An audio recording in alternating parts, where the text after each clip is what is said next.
तो हमें जगह जगह ये देखना है कहाँ कहाँ सर्विस प्रोवाइड की जा सकती है, जहाँ हमारा इन्वेस्टमेंट ना हो, वहाँ सर्विस प्रोवाइड कर सकते हैं। तो हमें कोचिंग सेंटर में भी हम लाइजन कर सकते हैं। अब लाइजन जब हम कर रहे हैं तो इस बात का ध्यान भी रखना है कि हमें उनको सिक्योरिटी भी देनी है। ग्राहक को सिक्योरिटी देना भी बहुत ज़रूरी है, तो हम उनको सिक्योरिटी भी दे रहे हैं, इस बात का भी ख्याल रखना है।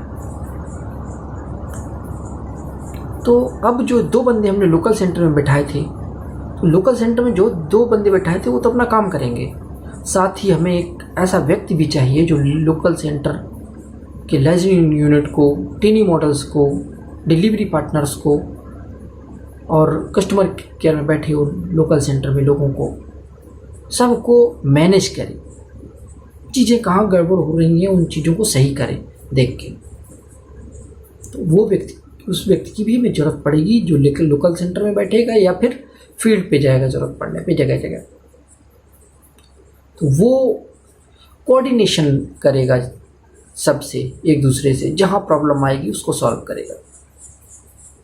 कोई सामान सपोज करो नहीं डिलीवर हो पाया, कोई सामान किसी जगह गलत जगह डिलीवर हो गया, तो इन सब चीज़ों को वो ध्यान रखेगा और उसको ठीक करेगा अगर कहीं गड़बड़ हो रहा है तो। अब हमने बताया आपको कि हम मैरिजेस में भी देख सकते हैं, वहाँ पे हमें ऑर्डर बहुत ज़्यादा मिलेंगे, एक साथ लाइजनिंग करने का मौका मिलेगा। इसके अलावा हम डिलीवरी पार्टनर्स भी बन सकते हैं, क्योंकि हम लोकल सेंटर हमने तैयार कर दिया, वहाँ पर काफ़ी घर हो गए आपके पास, तो हम डिलीवरी पार्टनर उस एरिया के डिलीवरी पार्टनर बन सकते हैं। जैसे अमेज़न हो गया, फ्लिपकार्ट हो गया, स्नैपडील हो गया, ऐसी कंपनियों के डिलीवरी पार्टनर बन सकते हैं। क्योंकि डिलीवरी पार्टनर आप अकेले तो हैं नहीं, एक व्यक्ति तो है नहीं जगह जगह दौड़ना है। यहाँ पे एक सेंटर में सामान आ जाएगा, सेंटर में सामान आने के बाद अपने अपने जगह पे रखा जाएगा, वो जो टीनी मॉडल्स होगा अपनी जगह से उठा के उसे लेके डिलीवर कर देगा जाके। तो बड़ा इजी हो जाएगा चीज़ें। ऐसे ही हम अन्य कुरियर पार्टीज़ के डिलीवरी पार्टनर बन सकते हैं। तो धीरे धीरे सर्विसेज देखना है कि कौन कौन सी सर्विस हम दे सकते हैं, लेकिन एक लिमिट होनी चाहिए। लोकल सेंटर ओवरलोडेड नहीं होना चाहिए, क्योंकि अभी तो लोकल सेंटर बना है तो हमें सारा लाइजनिंग हमें ही करना है। लेकिन जब हम इन लोकल सेंटर के बाद ह्यूज मॉडल, बिग मॉडल बनाएंगे, कई लोकल सेंटर एक कर देंगे और कई बिग मॉडल एक कर देंगे, ह्यूज मॉडल बनाएंगे जब, तो उस समय लोकल मॉडल का भी धीरे धीरे काम कम होता जाएगा, चीज़ें कॉमन होती जाएंगी, जो लाइजनिंग है वो कॉमन होती जाएगी, पूरे एरिया के लिए, बड़े एरिया के लिए एक साथ लाइजनिंग होगी। तो अभी फ़िलहाल हमें ये भी ध्यान रखना है कि ओवरलोड सिस्टम तो नहीं हो रहा। जो लोकल सेंटर है वो लोकल सेंटर अपनी कैपेसिटी के हिसाब से काम कर रहा है या नहीं।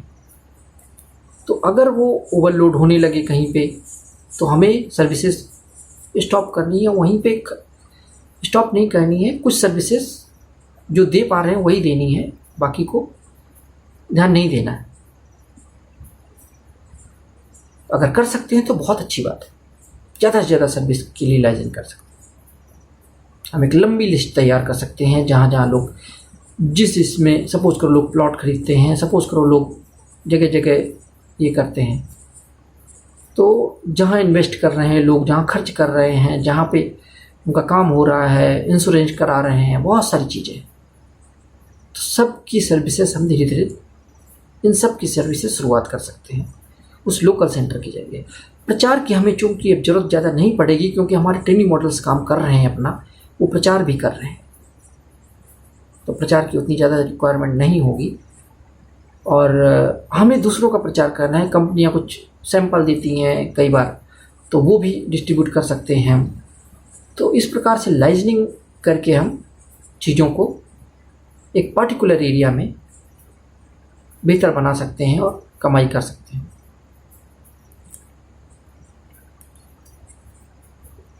अब हम आगे इस लोकल मॉडल को और एक्सप्लोर करेंगे और अच्छे से।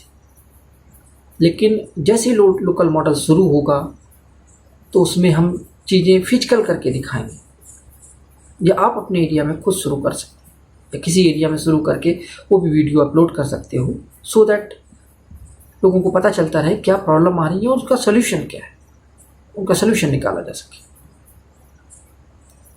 तो इस प्रकार से लोकल मॉडल सिंपल तरीके से शुरू होगा। धीरे धीरे जैसे हमारे पास पैसा आना शुरू हो जाएगा, हम हर जगह पे मार्जिन लेंगे थोड़ी थोड़ी, जिससे भी बात करेंगे, जिससे भी लाइजन करेंगे, जहाँ भी लाइजन करेंगे थोड़ी थोड़ी मार्जिन लेंगे। इस प्रकार से लोकल मॉडल में थोड़ा सा बल्क पैसा आएगा।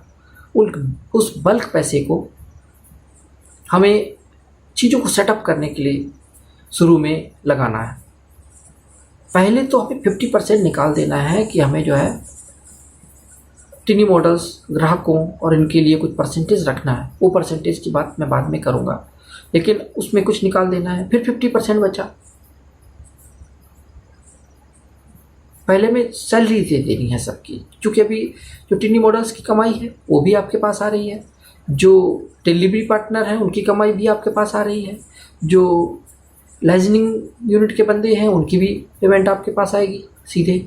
वो लाइजन तो करेंगे लेकिन पेमेंट तो आपके पास आएगी, एक सेंट्रलाइज होगा पेमेंट। और पेमेंट आने के बाद आप इन सब की पेमेंट कर देंगे।